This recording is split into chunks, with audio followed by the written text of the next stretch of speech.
এটাই হচ্ছে আমার প্রাইমারি স্কুল, যেখানে কিন্তু আমি 1 থেকে 4 পর্যন্ত পড়াশোনা করছি। তো এই স্কুলটাতে গিয়ে আলাদাই শান্তি লাগছিল। আর এই যে যাবার সময় বাড়ির মাকে একটু প্রণাম করে গেলাম। তারপরে বাচ্চাবেলার স্কুল আর বাচ্চাবেলার বান্ধবীর সাথেই কিন্তু স্কুলটা ঘুরে এলাম। নমস্কার, আপনাদের সকলকে আমার একটা নতুন ভিডিওতে স্বাগত জানাচ্ছি। আশা করছি আপনারা সকলে ভালো আছেন, আমরাও ভালো আছি। এই যে এখন হচ্ছে সরস্বতী পুজোর দিন সকালবেলা ঘরে পুষ্পাঞ্জলি দেওয়ার পর এবার বেরিয়ে পড়লাম, কারণ আমরা প্রতি বছরের মতোই এই বছরও কিন্তু দুর্গা মন্দিরে প্রথমে পুষ্পাঞ্জলি মানে বাড়ি পুষ্পাঞ্জলি কমপ্লিট করার পর দুর্গা মন্দিরে দেব। তো যাই হোক, এখন পৌঁছেও গেছি দুর্গা মন্দিরে। তখন দেখি মোটামুটি প্রত্যেকেই চলে এসেছে আর বসেও পড়েছে কিন্তু মন্দিরে পুষ্পাঞ্জলি দেওয়ার জন্য। তাই আমিও ঝটপট দেরি না করে একেবারে পুষ্পাঞ্জলিটা দিয়েই দিলাম।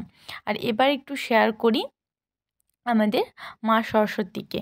তো খুব সুন্দর, মুখখানি হচ্ছে দারুণ মিষ্টি, আর চারিদিকে ডেকোরেশনটাও কিন্তু সিম্পলের মধ্যে দারুণ হয়েছে। আর আজ 4 বছর পরে আবার একই রকমভাবে পুষ্পাঞ্জলি দিলাম। পুরোটাই একই রকমভাবে বাড়ির পুজো বাইরের পুজো সমস্তটা একসাথে করলাম। তো মনটা যেন খুশিতে আলাদাই একটা ভরে যাচ্ছিল।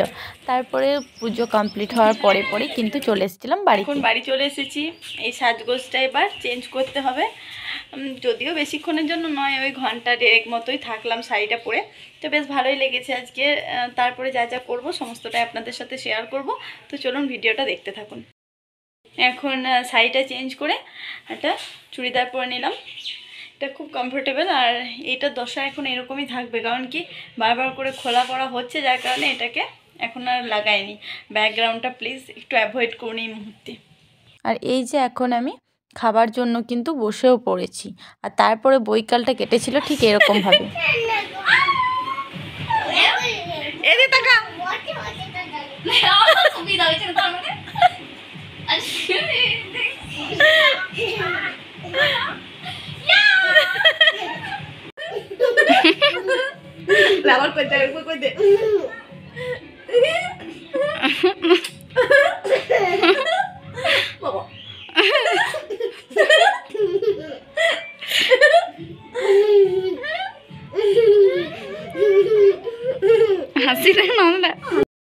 কিন্তু ওই যেটুকু টুকটাক মেকআপ করেছিলাম তেমন কিছুই করিনি। লাইনার পরেছিলাম আর লিপস্টিক লাগিয়েছিলাম, তো সেগুলো এখনোই তোলা হয়নি।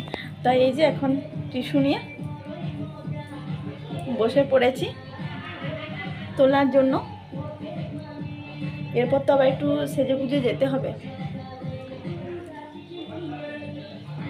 তো এই যে এখন সন্ধ্যাবেলা, প্রায় সন্ধ্যা হয়েই গেছে। এখন দুই বোনে মোটামুটি রেডি হয়ে গেছি, সিম্পল কিছুই না তেমন, ব্যাস ওই রেডি হয়ে চলে গেলাম নিচে। তখন দেখি প্রদীপ দিয়ে দেওয়া হয়েছে, তারপর প্রণাম করে নিলাম মা সরস্বতীকে। তারপর বেরিয়ে পড়লাম ঠাকুর দেখতে যাওয়ার জন্য। তো সামনেই দেখলাম বাড়ি থেকে কিছুটা এগিয়েই এই ঠাকুরটা হয়েছে। ঠাকুরটা মুখটা যেমন মিষ্টি তেমনটা সাজসজ্জাটাও কিন্তু খুব সুন্দর, আর একেবারে বাচ্চা বাচ্চা ছেলেমেয়েরা মিলে করেছে। আর তারপরে চলে গিয়েছিলাম আমাদের বিদ্যালয়, মানে আমরা এখান থেকেই কিন্তু প্রাইমারি 1 থেকে 4 পর্যন্ত পড়েছি।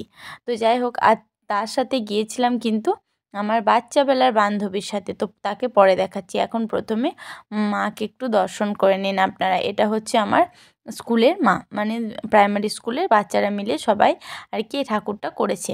তো খুব সুন্দর ঠাকুরটা। আর তো মাকে প্রণাম করে নিলাম। আর এখানে তো প্রচুর ইমোশন আছে। আর তার সাথে এই যে বাচ্চাবেলার মানে হয়ে থেকেই মোটামুটি এর সাথে একটু বড় হওয়ার পর থেকে খেলাধুলা সমস্ত কিছু একসাথে, আমাদের স্কুল তারপর মাধ্যমিক পর্যন্ত একসাথে পড়াশোনা করছি, তারপরে এইচএস থেকে আলাদা আলাদা স্কুল। তো যাই হোক, ওর সাথে এই প্রথমবার দেখা হচ্ছে তা নয়, এসে যখন আসলাম তখনই সবার প্রথমেই ওর সাথেই দেখা হয়েছে আসার সময়ই। তো যাই হোক, এখন একটু ক্যামেরার সামনে দেখিয়ে দিই। আর এই যে 3 জনে মিলে বেশ কিছুক্ষণ থাকলাম, তারপরে স্লিপটাতে একটু চড়ে নিলাম, কারণ কি আমরা যখন পড়তাম তখন কিন্তু ছিল না। আর এরকমভাবেই মজা হাসির মাধ্যমে আজ দিনটা শেষ হলো।